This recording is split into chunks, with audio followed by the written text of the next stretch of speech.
Now I would invite Dr. Dzinich to present the dynamic Synotubular Remodeling. First of all, thank you very much for the invitation, and congratulations to your activity in Yash for the last 10 years, Professor Dzinich. The title of my presentation is Dynamic Synotubular Remodeling.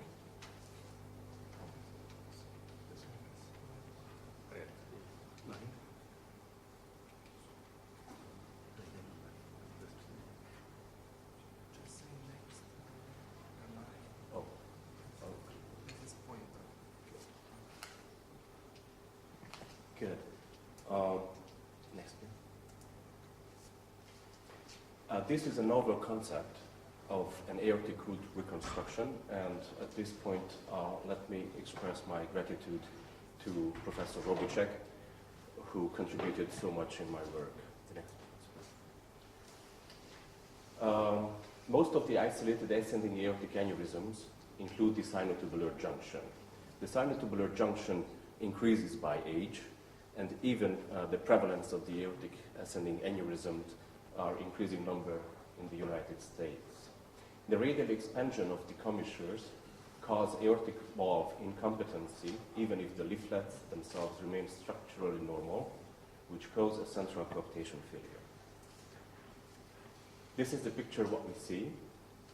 We see the central malcoaptation failure and the incompetent valve. In cases of the ascending aneurysm, the leaflets are more or less symmetrical. Normally, no prolapse is present.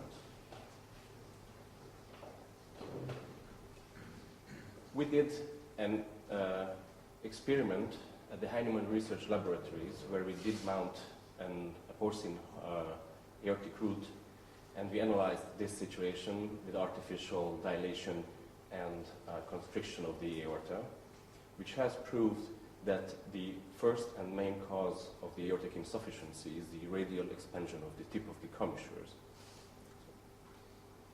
Whenever a cardiologist refers a patient to us with an aortic insufficiency, our first question today is what is the real mechanism of the incompetency. This is an example as a suspension bridge where the towers would be the commissures, and whenever the towers move apart, the curtain in between gets stressed and gets elevated, and the lowest point resembles the nadir of the aortic valve leaflet.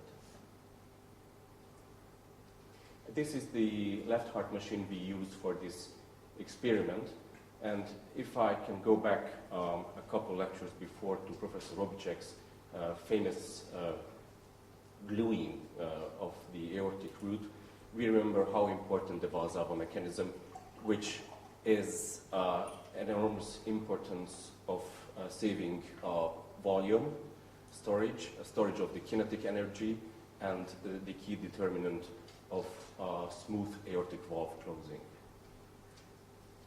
The clinical question was, how do we get functional in contrast to anatomical data?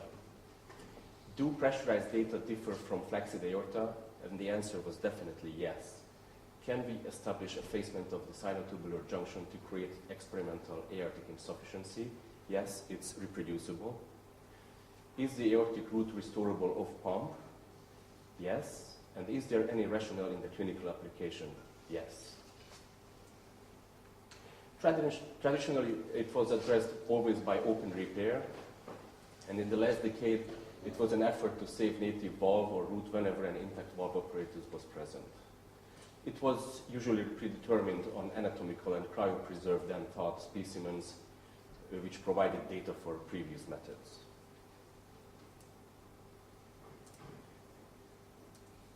We had the first synotubular junction correction from the Cleveland Clinic, and then different authors did it by open methods. We recommended for intraoperative off-pump measurements with the transesophageal guidance, which is the sine qua non of this measurement. And we introduced the aortic strip device.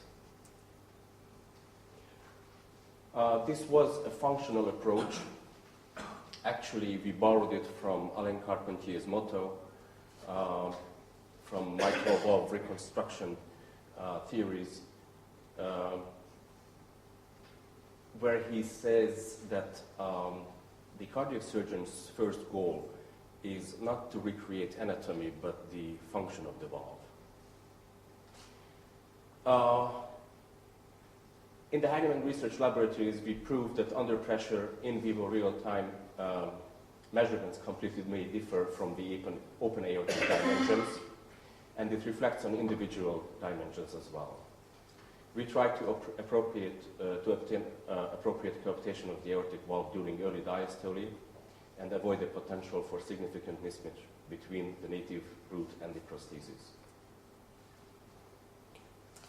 We prospectively selected very carefully 5 patients wherever it was proven the aortic valve incompetence is due to the radial commissural dislocation. Since then, we are far more than this number, and anatomically intact but functionally regurgitant valves were previously proved by CT scans and cardio-MR.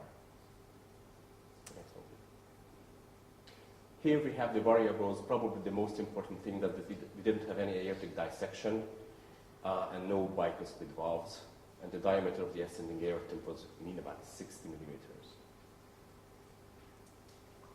And here is the introduction of the novel clinical device, which is a specially calibrated silk strip around the fully immobilized aorta. And the circumference of the neo-synotubular junction gives the appropriate selection of the tube graft diameter given by the manufacturer. And this is the constriction method, and we can read from the circumference deducted diameter of the graft to be chosen. This is the cinching method itself. And this happens under transesophageal echo guidance, and the central malcoaptation is gone. It's extremely important to have a cardiologist in the operating room and to cooperate as much as we can. At this point, the cardiologist says that the aortic insufficiency is gone, and then we know which tube to select for supracoronary position. The next one, please. This is the same method in the left heart machine, and as we relocate the dislocated tip of the commissures in the middle of the malcoaptation is smoothly gone. And we have a competent valve finally. Thank you. We always did have a peripheral cannulation, and the non-elastic woven pre-calibrated measurement strip goes around the fully mobilized ascending aorta. The device should cover the anticipated height of the commissures. I mentioned the importance of the TE guidance, and we even try to fine adjust the coaptation surface, which is supposed to be about 8 or 10 millimeters within the aorta. Yes, we always use standard fashion cardiopulmonary bypass and cross-clamp of the aorta, and always selective anterograde cardioplegia. This is the final result. These are the TE results. We had 1 mild, 3 moderate, and 1 severe aortic insufficiency. And all the pre-op, the intraop, and the postoperative measurements were done by the same cardiologist with the same machine and same transesophageal probe. We had a considerable less cross-clamp time than previously, almost all of them about 20 minutes. All patients discharged 5 or 6 postoperative day. We had dismissal, excellent results, and MR-angio shows 6 months follow-up, normal root dimensions and function. The principal cause of the central regurgitation is associated with the radial expanded commissural distances, And however the PETM mechanism was described previously, this functional approach didn't came in clinical use. Previously, we just used the Kunzelmann's formula where the sinotubular junction was at least 10% smaller than the aortic annulus. Next one, please. And this is an alternative to some time-consuming root reconstructions. It's easy, fast, reproducible, and cheap. We can save the Valsalva mechanism, and all the root endothelial surfaces remain intact and no anticoagulant therapy is required. Let me conclude. The root as a unit in one structure has a variable elasticity and compliance. It's very individual. Distance with pressure in a nonlinear fashion.